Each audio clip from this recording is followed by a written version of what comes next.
Ladies and gentlemen, distinguished guests, friends, and curious minds gathered here today, thank you for coming.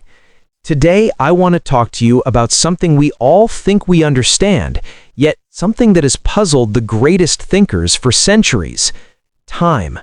Not the ticking of clocks or the rush of deadlines, but time itself. What it is, why it flows the way it does, and what one of the most brilliant minds of the 20th century, Richard Feynman, revealed about it that still challenges our intuition. Richard Feynman, Nobel laureate, bongo player, safecracker, and one of the most gifted explainers physics has ever known, didn't discover time in the way Columbus discovered a continent. Time was always there, but Feynman stripped away the mystery layer by layer, showing us that time is not what our everyday experience tells us it is.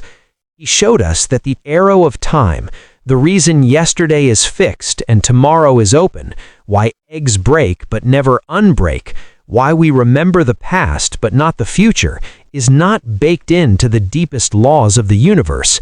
It emerges from something far more humble: statistics, probability, and the way enormous numbers of particles behave. Let me take you back to one of Feynman's famous lectures from The Character of Physical Law, delivered at Cornell in 1964.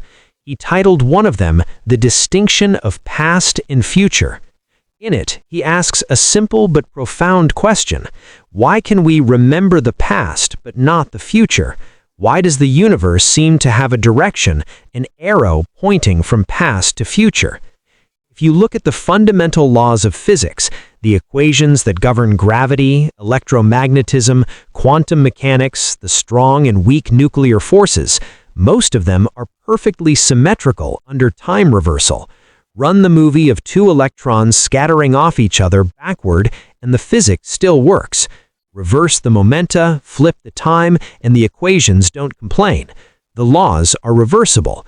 Newton's laws, Maxwell's equations in their basic form, Schrödinger's equation, even Einstein's general relativity, all are at the microscopic level indifferent to the direction of time.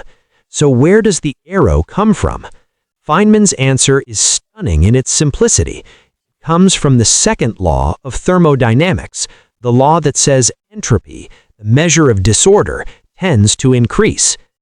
Imagine a box with gas molecules bouncing around.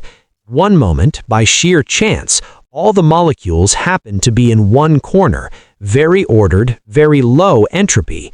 The next moment, they spread out. The probability of them spontaneously gathering back into that corner is not zero, it's just astronomically small.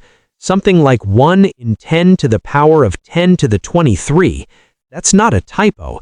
It's a number so large that if you wrote it out, the zeros would fill more pages than there are atoms in the observable universe. So the arrow of time is not a fundamental law written at the bottom of reality. It is emergent, a statistical feature that appears when you have Avogadro's number of particles interacting. Feynman put it beautifully. The distinction between past and future arises because we live in a universe that started in an extraordinarily improbable low-entropy state, the Big Bang, and has been increasing in entropy ever since. Think about it. If you film a glass shattering on the floor and play it backward, you see shards leaping up and assembling into a perfect glass. The physics of the individual molecular collisions allows it, but you never see it happen because the odds are impossibly against it. The arrow points forward because going backward would require an extraordinarily unlikely coordination of every particle in the universe. Feynman didn't stop there. He went deeper into the quantum world and showed how time behaves in even stranger ways. In his work with John Wheeler in the late 1930s and 1940s, they developed the absorber theory of electrodynamics, a time-symmetric picture of electromagnetic interactions. In this view, waves propagate both forward and backward in time. Advanced waves go into the past, retarded waves go into the future. The two cancel in such a way that we only see the familiar forward causation world. Radiation resistance, the drag a charged particle feels when it accelerates, comes from the future absorbers pulling back on the source. But the most mind-bending idea Feynman borrowed and popularized was the interpretation of antiparticles. In his 1949 paper, The Theory of Positrons, he showed that a positron, the antimatter counterpart of the electron, can be mathematically understood as an electron moving backward in time. In Feynman diagrams, the little pictures that revolutionized particle physics, electrons go forward in time, positrons go backward. An electron-positron annihilation looks like an electron line suddenly reversing direction in time, becoming a positron. It's just a mathematical convenience, but it's a powerful one. It lets us treat antimatter not as exotic opposite stuff, but ordinary matter whose world line zigzags backward through spacetime. Feynman once recounted a phone call from Wheeler. All electrons are the same electron. The idea was that there's only one electron in the entire universe, zigzagging forward and backwards so many times that its path crosses every moment, appearing as trillions of electrons and positrons. Wheeler later backed off, but Feynman kept the backward-in-time positron because it worked beautifully in calculations. Now combine these ideas. The fundamental laws are time-symmetric. The arrow emerges from entropy. In the quantum world, particles can be interpreted as moving backward in time. Time, therefore, is not a universal flowing river. It is a coordinate we use to describe change, a dimension we slice through spacetime. In special relativity, which Feynman loved to teach, time is not absolute. There is no single now across the universe. Your now can include my future or my past, depending on how we're moving. Spacetime is a four-dimensional block.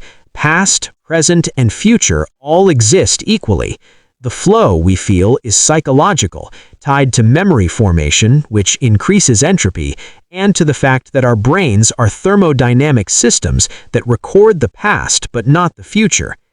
Feynman once said, "Time is what happens when nothing else is happening." But more deeply, he showed us that time is how we label the sequence of events in a universe where the basic rules don't care about sequence, yet the sheer scale of things forces an overwhelming probability gradient in one direction. So what did Feynman discover about time? He discovered that time's most human qualities, the flow, the irreversibility, the one-way street, are not fundamental truths of reality. They are consequences of our place in a vast, improbable, cooling cosmos that began in exquisite order and is slowly, inevitably sliding towards disorder. Yet in that discovery, there is wonder, not despair. Because if the arrow is statistical, not absolute, then in principle, in some far corner of possibility, the shards could reassemble, the egg could unbreak. We just live in the era where the odds are stacked so heavily the other way that it feels like law.